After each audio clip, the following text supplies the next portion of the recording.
नाजरीन, वसीला उर्दू टीवी आपके रूबरू है।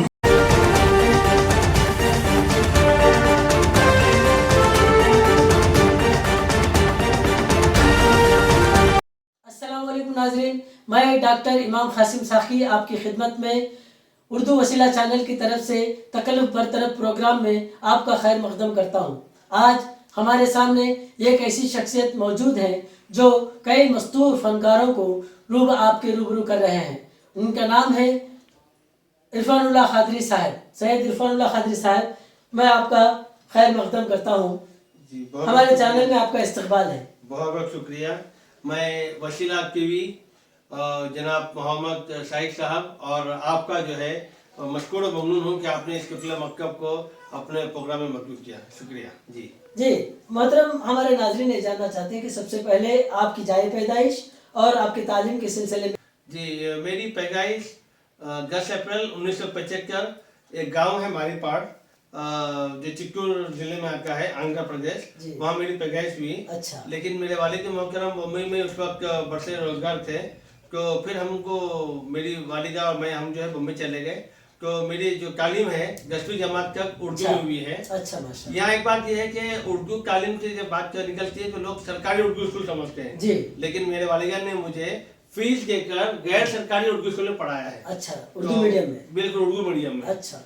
और वहीं पर जो वहाँ से फिर जो है हमारी कॉलेज पीयूसी हुई। क्योंकि मेरे जो कॉलेज है पढ़ाई वो कॉमर्स में हुई। कॉमर्स गैर उर्दू जबान है, अंग्रेजी जबान में हुई। फिर मेरा जो कॉमर्स मेरा ग्रेजुएशन हुआ है। अच्छा, जो पूरा मुंबई में हुआ है। अच्छा अच्छा, माशाल्लाह। तो हमारे नाजरीन का एक और सवाल है कि उर्दू की तरफ आपका रुझान कैसे हुआ?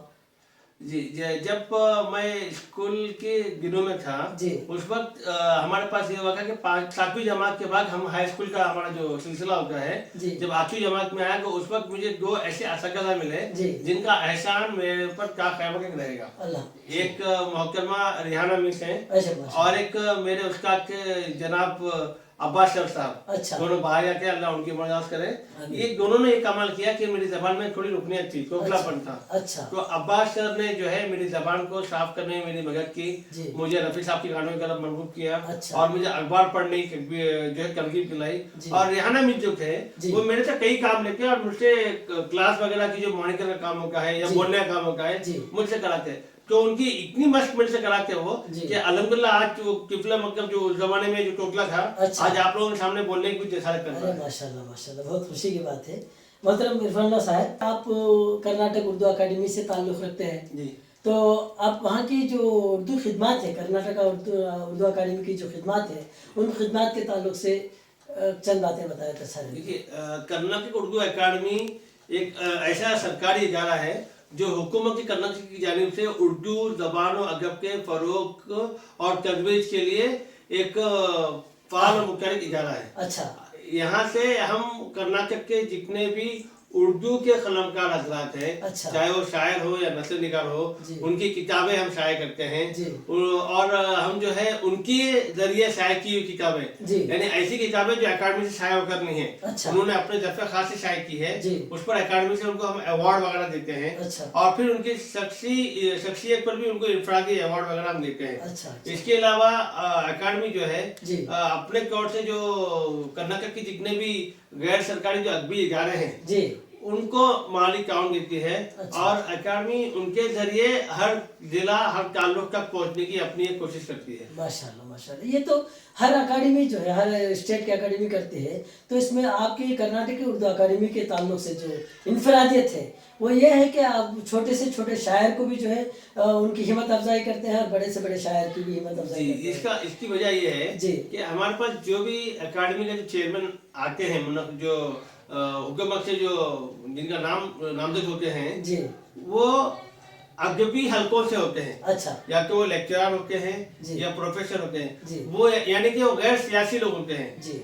दीगर जो इदारे जिनको मैंने देखा है वहाँ के जो अकादमी के चेयरमैन होते हैं वो सियासी रसूख वाले होते हैं और सियासत से जुड़े हुए लोग होते हैं। अच्छा, अच्छा। उन्हीं को, जैसे भी आपके आंध्र प्रदेश की जो उर्दू अकादमी के चेयरमैन है वो सियासत से जुड़े हुए हैं, जबकि हमारे कर्नाटक के जो साबिक चेयरमैन थे मुबीन मुनव्वर साहब वो एक शायर है जी। उनके पहले डॉक्टर सैयद खलील चौधरी साहब थे, जी। वो हार्वर्ड यूनिवर्सिटी के HOD थे। जी। उनके पहले जनाब अईजुल्लाह बेग साहब, जी। वो IAS ऑफिसर थे। जी। उनके पहले हमारी डॉक्टर फौजिया चौधरी साहिबा, वो भी जो HOD थी। अच्छा। तो उनके पहले डॉक्टर हाफिज कर्नाटकी, वो अदीब है, जी। वो शायर है। अच्छा। उनके पहले खलील मोहम्मद साहब, वो भी शायर है। जी। बोलना मेरा मुख्तसर ये है जी। कि जितने भी हमारे कर्नाटक उर्दू अकादमी के जो चेयरमैन होते हैं या अरकान होते हैं, जी। वो गैर सियासी लोग होते हैं। अच्छा। इसीलिए वहाँ पर उर्दू की नशोनुमा में और उर्दू के फरोग में अच्छा काम होता है। सियासी असर और रसूख नहीं होता। नहीं, बिल्कुल नहीं होगा। और वहाँ पर हमारे पास सबसे बड़ा ये चीज ये है, आपको ताजुब होगा जी। कि हमारे पास जितने भी उजरा आपके आए हैं, अच्छा। किसी भी वजीर ने अपने तौर से चेयरमैन या अरकान के ऊपर एक दबाव नहीं डाला जी। कि आप मेरे फलाने आदमी को आप अवार्ड दो, अच्छा। या मेरे फलाने आदमी को अपने अकादमी का मेंबर बनाओ। जी, वहाँ पर बिल्कुल। किसी की नहीं चलती। जी, जी। हाँ, हमारे जो उजरा होते हैं, जी। जो हमारे अखलाकी बहबूद के जो वजीर होते हैं, हाँ जी, वज़रा। जी। हाँ, हमारे पास अखलाकी बहबूद के जो वजीर है, हमारे अकादमी उन्हीं की मांगी जाती है। जी।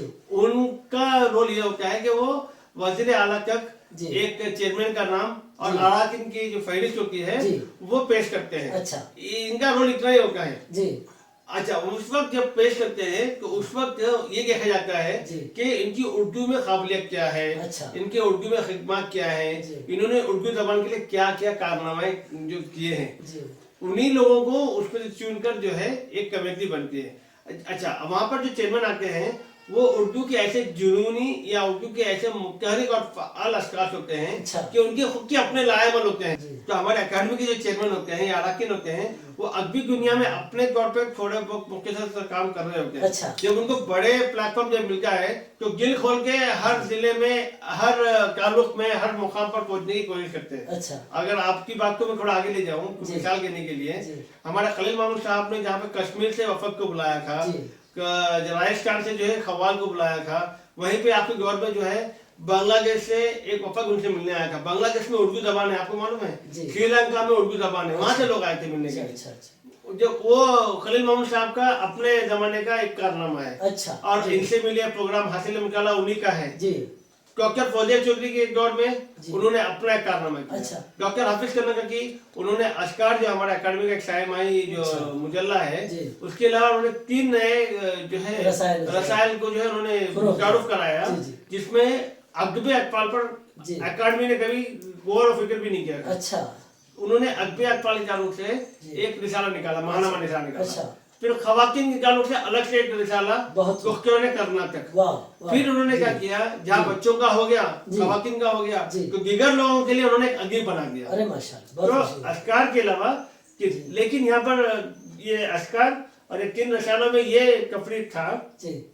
कि जहाँ पे अशकार में कर्नाटक के शोरा अदीब के जो तख्लीकात थे, जी। उनके अलावा कर्नाटक के अलावा जितने हिंदुस्तान भर के या युगा पूरी दुनिया भर की जो अदीब और शोरा हैं, जी। उनके तख्लीकात को भी शामिल करते हैं। बेशक, जी। लेकिन जो अदीब था उसमें सिर्फ कर्नाटक के अदीब थे। जी। जो कर्नाटक थे उसमें सिर्फ कर्नाटक के ही जो शायरात हैं उनके तख्लीकात या मुस्लिफीन थे उनके तख्लीकात शामिल थे। अच्छा। अच्छा। और जो अदीब थे उसमें फिर कर्नाटक के, यानी कि कर्नाटक के जो उब्बा शोरा के लिए 3 अलग अलग रसायल। अरे माशाल्लाह। और जब तीनों को मजबूत कर दिया जी। तो पूरी दुनिया के लिए एक अशकार, अरे माशाल्लाह, ये कारनामा उन्होंने किया। ये अस्कार जो है पूरी आलमी सतह पर है।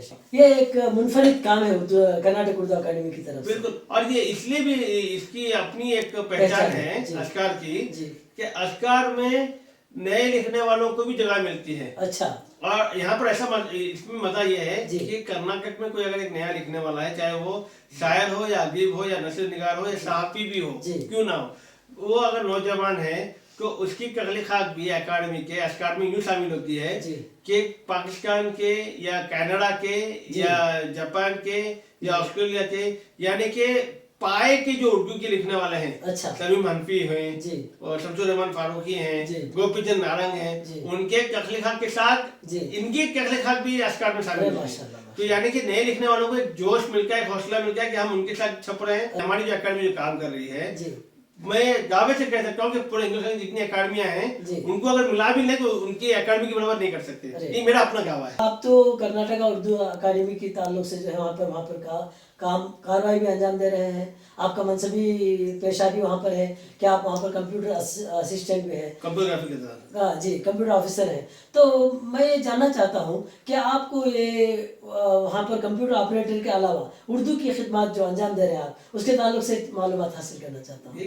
शायरों में सिर्फ शायरी की जरासीम हो गया है, नसर निगार में सिर्फ नसर के हो गए हैं, इरफानुल्लाह में जो है उर्दू की जरासीम है। अरे मुझे उर्दू की खिदमत करने, उर्दू की जबान की खिदमत करने में मुझे बुजुर्गों की तरफ से बिल्कुल यकीनन। तो यहाँ पर एक शेर याद आ गया मुझे कि यूं ही चलकर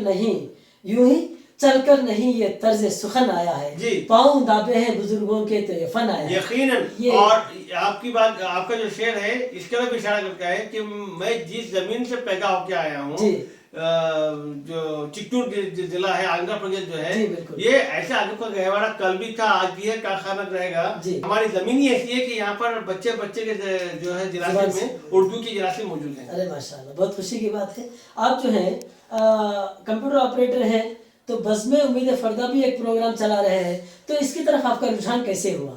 देखिए, कर्नाटक उर्दू एकेडमी से हमारे कर्नाटक के एक बहुत अच्छे मशहूर मारूफ शायर हैं जी, जनाब मुनीर अहमद जामी साहब। अच्छा, जिनको मैं अपना अदबी उस्ताद मानता हूँ। अच्छा, और उन्हीं की सरपरस्ती में मैं अपने मज़ामिन वगैरह जो भी है मैं तहरीर करता हूँ। उन्हीं की इमा पर, उन्हीं की हौसला अफजाई कि आज मैं कुछ लिखने के काबिल बना हूँ। तो जामी साहब ने एक सिलसिला शुरू किया था, उम्मीद फरदा। अच्छा, उसमें उन्होंने क्या किया था कि जो नए लिखने वाले हैं, चाहे शायर हों या नसर निगार हों, उनकी एक उम्र कैद की थी उन्होंने। अच्छा, 35 साल से कम उम्र के लोगों को ही उसमें हिस्सा लेना है। तो उस प्रोग्राम की खासियत ये रही कि जिस दिन वो प्रोग्राम हुआ उस दिन एकेडमी के 5 शेड्यूल एक प्लेटफॉर्म पर मौजूद थे। अच्छा, मैं नहीं समझता कोई एकेडमी का जो है अपने साबिक शेड्यूल को बुलाकर प्रोग्राम करना पसंद करता है। मेरे को निगाह में नहीं है। अच्छा, क्योंकि तकरीबन जितने भी एकेडमी थे उनसे मैं रब्ते में हूँ, लेकिन हमारी कर्नाटक उर्दू एकेडमी को ये जो है एजाज हासिल है। मैं समझता हूँ कि एक ही प्लेटफॉर्म पर 5 शेड्यूल का होना मेरे लिए तो बहुत बड़ी एजाज की बात है। और उसमें हमारे जो साबिक चेयरमैन के अलावा जो मौजूदा चेयरमैन थे वो भी शामिल थे।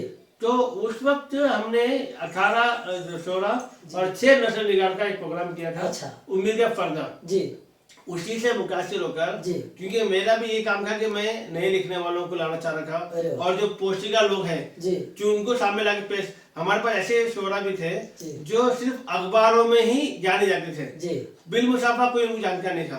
तो मेरी ख्वाहिश थी कि क्यों नहीं एक ऐसा सिलसिला बनाऊं कि नए लोगों को, यानी जो पुराने लोग हैं उनको भी नए लोगों से जोड़ूं मैं। तो इसी की काबिज है कि बस में उम्मीद फरदा का जो है गंदीम का जो है ये हुई, हमारी तस्कीर हुई। ये बस में उम्मीद फरदा की तरफ से आप जो है हर हफ्ता एक शायर को, एक अदीब को, एक तख्लीकार को मंजर आम पर ला रहे हैं। अब ये एक बहुत बड़ा लाही अमल है, बहुत बड़ा काम है। ये इतना आसान नहीं है कि एक छुपे हुए मस्तूर कलमकार को, तख्लीकार को मंजर आम पर लाना। ये काम आप अंजाम दे रहे हैं। उनको सामने लाया जाता है या उनको पेश किया जाता है जिनकी पास काबिलियत नहीं हो। हम उन लोगों को ला रहे हैं जो बेबाक है। अच्छा, देखिए इंटरव्यू देने के 2 तरीके होते हैं। एक पहले सवाल भेज दिए जाते हैं। अच्छा, तो उनको मैं कॉपी पेस्ट कर कहता हूँ। कॉपी पेस्ट इंटरव्यू है, उनका मैं बिल्कुल ख्याल वो नकल दर नकल करते हैं। बिल्कुल। हमारे पास ये होता है कि हमारे पास सिर्फ बेबाक लोगों को ही मजबूत, असली फनकारों को। इसकी वजह ये है कि जो लोग बेबाकी से उसी वक्त सवाल का जवाब नहीं कर सकते हैं, तो फिर उनकी तख्लीकात पर मुझे शुबा होती है। बेशक। तो हमारे जो नए लिखने वाले हैं, मैं उनको बेबाक लोगों से, हौसलामंद लोगों से और अच्छे लोगों से मुकाबला, अच्छे लोगों की तलाश करके डरपोक लोगों से मुकाबला कराना चाहता हूँ। असली हीरो को परखते हैं, असली हीरो को मंजर। बिल्कुल। जैसे भी आपका भी मैंने जो हमने एक मुलाकात की नसीब जो हमने की थी, और आपके वसीला टीवी के महमूद साहब का हमने जो इंटरव्यू किया था, क्या हमने आपको सवाल भेजे थे? नहीं भेजे। हर शायर चाहता है कि मैं अपने दिल की भड़ास निकालूं। हमारा प्रोग्राम का कोई वक्त मुक्कैद नहीं है। हमारा प्रोग्राम 2.5 से 3 घंटे का होता है। वहाँ पर शायर अपनी तख्लीकात दिल खोल के पढ़ सकता है, नस्र निगार अपने तख्लीकात दिल खोल के पढ़ सकता है, अफसाना निगार अपने तख्लीकात पेश कर सकता है। आपके सवालात का भी जवाब जो देते हैं उससे कई चीजें मंजर आम पर आती हैं, उनके नजरियात मंजर आम पर आते हैं। बेबाकी से कहते हैं ना वो। जी बिल्कुल। पहले से अगर सवाल उनके पास होंगे तो जवाब और अच्छा देंगे। ये वैसा नहीं है। ये उसी वक्त जब सवाल जाता है तो उनकी दुखती रकम छेड़ते हैं। कह रहा हूँ बाज़ लोगों का गुमान है कि ये बज़्म उम्मीद फरदा जो है उर्दू अकादमी से मुंसलिक है। क्या ये सही है? क्या नहीं, ये अच्छा सवाल है, ये काफी लोग मुझसे पूछते हैं जी। कर्नाटक उर्दू अकादमी ये सरकारी इदारा है जी। जो रियासत कर्नाटक के हुकूमत की जानिब से उर्दू जबान के फरोग और तरवीज के लिए काम करती है। माशाल्लाह जी। बज़्म उम्मीद फरदा ये गैर सरकारी मेरा इंफरादी इदारा है, इसका अकादमी से कोई सरोकार नहीं है। अच्छा, और दूसरी बात क्या है, हमारे एक नाजरीन का एक सवाल है कि बज़्म उम्मीद फरदा की तवज्जुह से कई फनकारों ने अपने अदबी रुझानात और नज़रियात का मुजाहरा किया है। इन प्रोग्रामों से उर्दू ज़बान और अदब से मुताल्लिक़ क्या कैसी तस्वीरें मंजर आम पर आई हैं? मेरे नजदीक तो अच्छी नहीं आई है। जी। कई लोगों का अपना तल्ख तजुर्बा आ रहा है। अच्छा। कई लोगों के दिल के फपोले फूक कर आए हैं। जी। कई लोगों ने जो है प्रोग्राम होने के बाद फोन पर कहा है कि आज जो सवाल आपने किया और जो आज मैंने जो बातें किए हैं, अच्छा, तो कई राज भी फास्ट हुए हैं। अच्छा, कई चीजें ऐसी हुई हैं कि दोस्त दुश्मन बन गए हैं। अच्छा। और कई ऐसा हुआ है कि दुश्मन दोस्त बन गए हैं। अच्छा। ये प्रोग्राम की वजह से कई लोगों के, देखिए यहाँ पर क्या होता है, मैंने हिसाब आपका भी तस्करा किया जी। कि कई चीजें ऐसी होंगी जो आपके साथ जो आपकी जो शायर बरादरी है जी। आपके साथ मुशायरा पढ़ने जाते हैं जी। लेकिन दिल में उनके जहर होता है, हाँ जी, बैर रखते हैं जी, बिल्कुल बैर रखते हैं जी। ये हर जगह है। ये आपके सिर्फ आंध्रा में, कर्नाटक में, हिंदुस्तान में, पाकिस्तान में, बांग्लादेश में, ये पूरे पे मेरा कहना ये है कि जहाँ जहाँ इंसान है, इंसान के साथ बख्श भी है, बैर भी है, झगड़ा भी है। तो शायर और अदीब वो भी इंसान ही है ना। तो इससे आपको तरफ तजुर्बात भी हासिल हुए हैं? बहुत कल तजुर्बात या आपके ताल्लुक से ही मुझे फोन आए थे। महमूद शाहिद साहब के ताल्लुक से मुझे फोन आए, सफी खान की साहब के ताल्लुक से फोन आए, मुबीन मुनव्वर साहब के ताल्लुक से मुझे फोन आए कि आपको, तो मेरा सब तमाम को एक ही जवाब है जी। कल भी था, आज भी है, इंशाल्लाह कल भी। आपकी तवज्जुह से मैं तमाम जो हमारे देखने वालों को बोलना चाहूंगा कि बज़्म उम्मीद फरदा किसी से कोई पैसे लेते नहीं है। अच्छा। बिना पैसों के हम काम करते हैं। जी। तो वहाँ पर ये मुझे पूरा इख्तियार है जी। कि मैं किसको चुनता हूँ, और मैं सिर्फ उन्हीं को चुनता हूँ जो बेबाक है, सच्चे हैं, जो सही में उर्दू की खिदमत अंजाम दे रहे हैं। हमारी जो नाजिमा है सबा मासी साहबा, उनको मैं सलाम करता हूँ कि वाकई में वो एक खातून होने के बावजूद अपना जो है वक्त निकालती हैं, और लोगों के जहन में ये है कि वो सिर्फ 2 घंटे के लिए आती है। उनको मैं बता दूं, जैसे आप भी उसके गवाह हैं कि प्रोग्राम की ताल्लुक से वो पूरा हफ्ता काम करती है। बिल्कुल बिल्कुल। सवालात के ताल्लुक से, फिर जो मेहमान खास है हमारा, उनके ताल्लुक से उनको फोन करना, और कई लोगों को स्ट्रीम यार्ड मालूम नहीं है। इसका तजुर्बा मुझे भी है क्योंकि मैं भी एक मर्तबा नाज़िम में शायद मेरे साथ आप थे। जी, जी, जी। तो ये जो है शबाज मासी साहबा, और उनके पहले जब मेरे प्रोग्राम ऑनलाइन नहीं थे, ऑफलाइन मेरे घर में होते थे, उसका नस्ल जो ऑनलाइन होता था, अच्छा। उस वक्त हमारे पास अजीज डाक साहब थे। जी। लेकिन उन्होंने उतना वक्त नहीं दिया जितना शबाज मासी साहबा के लिए। जो मनसबी कार्रवाइयाँ भी अंजाम दे रहे हैं, इसके अलावा बज़्म उम्मीद फरदा का प्रोग्राम भी चला रहे हैं। इसके साथ साथ जो है जो सकाफती खिदमत, समाजी और सकाफती खिदमत कर रहे हैं, इसके ताल्लुक से मैं आपके ये समाजी खिदमत जो है मेरा कोई अपना जाती खिदमत नहीं है जी। ये आप जैसे दोस्त अहबाब है, और मेरे कई जो दोस्त अहबाब जो जैसे मदीना मुनव्वरा से मेरे दोस्त है, रियाद से एक दोस्त है, जापान टोक्यो से एक दोस्त है, मेलबोर्न, सिडनी, ऑस्ट्रेलिया से मेरे दोस्त हैं, कनाडा से एक हैं, और लंदन से एक मुकर्रमा है, फिर फ्रांस से एक है। ये आप तमाम की तरफ से भेजी गई हुई रकम से ही काम होता है। मैं क्या करता हूँ कि जब भी मेरे पास कोई तफसील आती है तो पहली बात तो उनका खुद का उसका जो मुआयना है पूरा मैं खुद कर लेता हूँ। उसके बाद मैं उसकी रिपोर्ट जो है मैं मुख्तसरन जो है मेरे अहबाब को भेजता हूँ कि ये एक चीज दरकार है, इसके लिए इतनी रकम दरकार है। तो कोशिश मेरी ये रहती है कि जो सवाल आया है उसको पूरा करो। जी जी, कि उर्दू शायर और अदीब अपने खून जिगर से उर्दू की शम्मा रोशन किए हुए हैं, वो अहबाब जिनकी रोजी रोटी उर्दू से वाबस्ता है, आप उनके कारकर्दगी और उनके बारे में क्या कहेंगे, उनके किरदार से मुतमईन है या नहीं? देखिए, जो अहबाब उर्दू के खाते हैं जी, वो उर्दू के साथ नाइंसाफी कर रहे हैं। ये अलग अलग चीजों पर मुनसिर अलग अलग नजरियात है। जैसे कि उर्दू के जो असातिज़ा हैं, उर्दू जहाँ पे पढ़ रहे हैं, या जो उर्दू के जो लेक्चरर है, उन पर सवाल उठाते हैं कि आपके बच्चे जो है गैर सरकारी ये उर्दू पढ़ रहे हैं, क्या हमारे पास कंप्यूटर साइंस उर्दू में अवेलेबल है? क्या साइंस हमारे पास उर्दू में अवेलेबल है? क्या कॉमर्स हमारे पास उर्दू जबान में अवेलेबल है? हमारे पास उर्दू जबान में ये तालीम मौजूद नहीं है, सिर्फ अंग्रेजी है। आप समझेंगे उर्दू में नहीं, कन्नड़ में भी नहीं है, तेलुगु में भी नहीं है, मलयालम में नहीं है, सिवाय अंग्रेजी के। कॉमर्स जबान अगर आपको सीखना है जी। तो आप सिर्फ अंग्रेजी में सीख सकते जी। हैं। साइंस पढ़ना है तो सिर्फ आपको अंग्रेजी जबान में पढ़ सकते हैं। हाँ, मेरा गिला उन असातिज़ा से है जी। जो जहाँ पर पढ़ा रहे हैं बच्चों को, जी। अगर उनके बच्चे वहाँ पढ़ने के लायक हैं, उनकी उम्र वैसी है, जी। तो वो लोग अगर अपने बच्चों को कॉन्वेंट में पढ़ा रहे हैं तो वो नाइंसाफी कर रहे हैं। जी। अच्छा।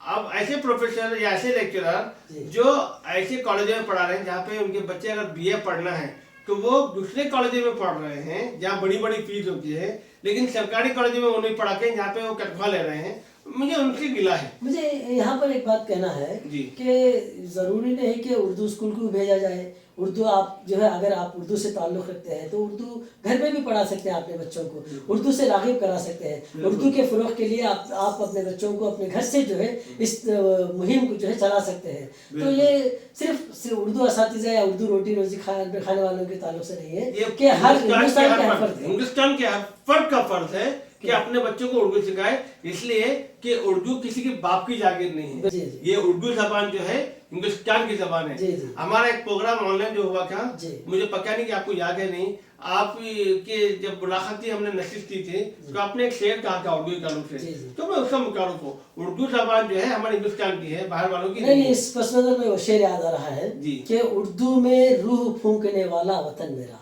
यकीनन उर्दू में रूह फूंकने वाला वतन मेरा, उर्दू जहाँ जवां हुई वो है दक्कन मेरा। बिल्कुल यकीन। और एक शेर मैंने उर्दू के ताल्लुक से कहा था कि क्या पूछते हो मुझसे, बिल्कुल जुबाएं कहाँ की है? बिल्कुल। क्या पूछते हो मुझसे, जुबाएं कहाँ की है? उर्दू है इसका नाम, ये हिंदुस्तान की है। तो ये आपने गंजी चुप पे कहा था, जी। मैं भी ये कह रहा हूँ कि उर्दू जबान जो है हमारी है, इसीलिए चाहे आप तेलुगु वाले हो, मलयालम वाले हो, कन्नड़ वाले हो, मराठी वाले हो, लेकिन उर्दू जबान हमारे पूरे हिंदुस्तान की जबान है। जी। इसको हर फर्द को सीखना है। इसके सीखने से भाईचारा, ये एक जहती ये बढ़ेगी और कुछ होने वाला नहीं है। अच्छा, एक उर्दू अकादमी के ताल्लुक से एक अफवाह कह लीजिए या अपने नज़रियात कह लीजिए कि बाज़ लोग कहते हैं कि फ़लाँ अकादमी से एक फ़र्द अवार्ड ले रहा है, दीगर रियासतों के अकादमी से भी अवार्ड ले रहा है। ये जो गलत नज़रिया है या उनके जो ख़यालात है, गलत ख़यालात है या सही ख़यालात है, इसकी तवज़ीह मैं चाहता हूँ कि क्या एक रियासत में रहने वाला एक अकादमी से इनाम लेता है तो दूसरी रियासत से भी क्या इनामात ले सकता है या नहीं? इसके वजूहात बयान कीजिए। सवाल भी अच्छा है और इसका जवाब भी थोड़ा वसी रहेगा। जी। पहले बात तो ये है कि जिस अवार्ड की आप बात कर रहे हैं, कर्नाटक ये रियासत की जो अकादमी होती है, रियासत की उर्दू अकादमी, वो अपने रियासत के ही फनकार को या कलमकार को अवार्ड के लिए कब्जे करती है। वाह जी। कुछ अकादमियां ऐसी हैं जो अपने रियासत के अलावा दूसरे दीगर रियासतों के फनकारों को भी अवार्ड देती है। अब इसको आप उस फनकार की या कलमकार का जो है फन सलाहियत समझें कि उसका एक तरफ अपने रियासत में भी हो रहा है और अपनी रियासत के बाहर जो लोग हैं उसका भी, ये उसके फन की सलाहियत है। हाँ, यहाँ पर आप ऐसा कर सकते हैं। अब जैसे हमारे कर्नाटक उर्दू अकादमी, कर्नाटक उर्दू अकादमी सिर्फ कर्नाटक के कलमकार फनकार हजरात को ही अवार्ड देती है, तरजीह देती है। हाँ, तरजीह नहीं, तरजीह की बात नहीं, अवार्ड सिर्फ हमारे यहाँ की मुकामी लोगों के लिए। हम कर्नाटक के अलावा लोगों को हम अवार्ड नहीं देते। अच्छा। चाहे किताब पर हो या इनफरादी हो। अच्छा। लेकिन अकादमी जो है बल्क परचेज जो है वो पूरे आलमी सतह पर किसी किताब को हम अकादमी जो है अगर वो मियारी है, अगर ले सकते हैं, हमारे पास जो बजट मौजूद है, बजट के हिसाब से अगर वो ले सकते हैं, हम किताब लेते हैं। लेकिन अवार्ड अगर देना है, इनफरादी हो या किताब पर हो, हम सिर्फ कर्नाटक की जो रियासत की कर्नाटक की जो उपवास हो रहा है उन्हीं को देते हैं। तो एक आखिरी सवाल है, आप अपने प्रोग्राम्स जो है, क्या ये प्रोग्राम चलाते हैं बज़्म उम्मीद फ़रदा जी, इससे आने वाली नई नस्ल को क्या पैगाम देना चाहते हैं? बहुत अच्छा सवाल है, बहुत बहुत शुक्रिया कि आपने मेरे दिल के फपोले फोड़ दिए। देखिए, जो हमारा जो बज़्म है उसका नाम ही है बज़्म उम्मीद फ़रदा, यानी कल की उम्मीद। तो हम जो नए लिखने वाले हैं, जिनके असातिज़ा हों या उनके उस्ताद हों, उनकी दिल सिकनी करते हैं। मैंने बहुत ही कम सुना है कि कोई शागिर्द ये कहे कि मेरे उस्ताद ने मेरी पूरी जो है पिजराई की है, उन्होंने मेरा साथ दिया है, मेरे साथ में मेरे कलाम की जो है इमला की है या कसरी की है, या मेरा इमला मेरा जो ज़बान है उसको दुरुस्त किया है। बहुत कम है, बहुत खाल लोग हैं जिससे मैं खुश नसीब हूँ कि मेरे अदबी उस्ताद जनाब मुनीर अहमद जावेद साहब मेरा साथ देते हैं। ऐसा मैंने बहुत कम सुना है। तो बाज़ लोग जो है इसे छुपाते हैं, वो अपना जो ये है पर्सनल मामला है, जैसे कि उन्होंने जो सर्फ तलम्मुज़ हासिल किया है या अपने उस्तादों का नाम लेना, तो ये लोग कुछ लोग जो खुलकर बोलते हैं, कुछ लोग खुलकर नहीं बोलते। तो ये आने वाली नस्ल ये सोचती है कि भाई ये फलां शायर, यानी तहकीक करने वालों का एक नया रास्ता खुलता है। देखिए जो लोग अपने जहाँ से सर्फ तलम्मुज़ हासिल किए हैं या जिन उसका के साए में परवान चढ़े हैं, उनका नाम लेने में अगर मुझे शर्म आती है तो मुझे कहने में फक्र है कि वो गद्दार है। इसलिए कि जो अपने उस्ताद का इकरार नहीं करता, फिर वो किसका क्या इकरार करेगा, और वो क्या किसी से उम्मीद करेगा कि कोई उसका इकरार करे। अपने फर्का से हम खाली सिर्फ ये पैगाम देना चाहते हैं तमाम को कि जो नए लिखने वाले हैं वो बेजार ना हो, अपने कलम को जोड़ के मुकल्ला जारी रखे, अपने असर। ये बहुत अच्छी बात कही है कि आजकल जो है मुताला करने वालों की बहुत कमी है। बिल्कुल, ये अक्सर जो है नकल दर नकल करते हैं, किसी से लिखवा कर लाते हैं। इस मामले में राहत इंदौरी यहाँ तक कि पीएचडी की जो मुखाले होते हैं वो भी कॉपी पेस्ट के मामले ज्यादा मैंने सुना है। ऐसा तो एमफिल के मैंने सुना है, और ये कई लोगों ने मुझे साबित भी किया है कि ऐसा है, लेकिन वो बोलने के लिए इसलिए करते हैं कि उनकी अपनी नौकरी होती है। तो ये चीजें हैं। तो जो नए लिखने वाले हैं उनको सिर्फ मैं इतना ही कह सकता हूँ कि आप अपने जो तख्लीकात है उन पर गौर करें, यानी मांगे का उजाले में ना जाए, बिल्कुल ना जाए। जी। अच्छा, और एक बात है, यहाँ पर एक राहत इंदौरी का एक शेर याद आ रहा है, बहुत अच्छा शेर है। उन्होंने कहा कि मेरे कारोबार में सबने बड़ी इमदाद की, मेरे कारोबार में सबने बड़ी इमदाद की, गला मेरा दाद लोगों की, गजल उस्ताद की। ये मामला होता है कि मामला वो काफी हर जगह चलता है। लोग जो है लिखवा के लाते हैं, पढ़ते हैं, अपने आप को बहुत बड़ा शायर कहते हैं। जब उनसे सवालात करते हैं तो वो सवालात के जवाब देने से झिझकते हैं, वो आपके बज़्म में आने से भी डरते हैं कि भाई आप इस तरह के सवालात करते हैं, चोरी पकड़ी जाएगी ना। जी, उनकी चोरी पकड़ी जाती है। तो बाज़ लोग ऐसे, जो बाज़ लोग हैं जो बेबाक होते हैं, वो जो खुद से लिखने वाले हैं, वो बेबाकी के साथ आपके बज़्म में शामिल होते हैं। तो ये आपके बज़्म में उम्मीद फरदा से ये उम्मीद की जा सकती है फरदा में कि आने वाली नस्ल जो है इससे एक नया पैगाम लेगी और नई जो है नई राह पे चलेगी। बिल्कुल। जब तक हमारे प्रोग्राम में बेबाक लोग आके रहेंगे, बेबाक कलमकार हमारे प्रोग्राम में हिस्सा लेकर रहेंगे, इंशाल्लाह आपकी जो उम्मीद है वो कभी बढ़ाएगी। जी। अच्छा, मैं अपने प्रोग्राम को यहीं पर इख्तिताम पर पहुंचाना चाहता हूं। मैं बहुत शुक्रगुजार हूं, आपने हमारे इंटरव्यू में जो है हिस्सा लिया। मैं आपका तहे दिल से शुक्रगुजार हूँ। उम्मीद है कि आप जो है इसी तरह पैगाम देते रहें, आने वाली नई नस्लों को जो है उर्दू के फ़रोग़ में हिस्सा लेने की तरगीब देते रहें। बिल्कुल, और मैं अपनी जानिब से बज़्म उम्मीद फरदा की तमाम अरकान की जानिब से वसीला टीवी चैनल और उनके डायरेक्टर जनाब महमूद शाहिद साहब और हमारे डॉक्टर इमाम कासिम साखी साहब का मशकूर ममनून हूँ कि आपने इस किफ़ला मकतब को इस काबिल समझा। मैं आपसे ये उम्मीद करता हूँ कि वसीला चैनल और फले फूले और अपने कारोबार को, अपने जो सफ़र को और आगे बढ़ाए।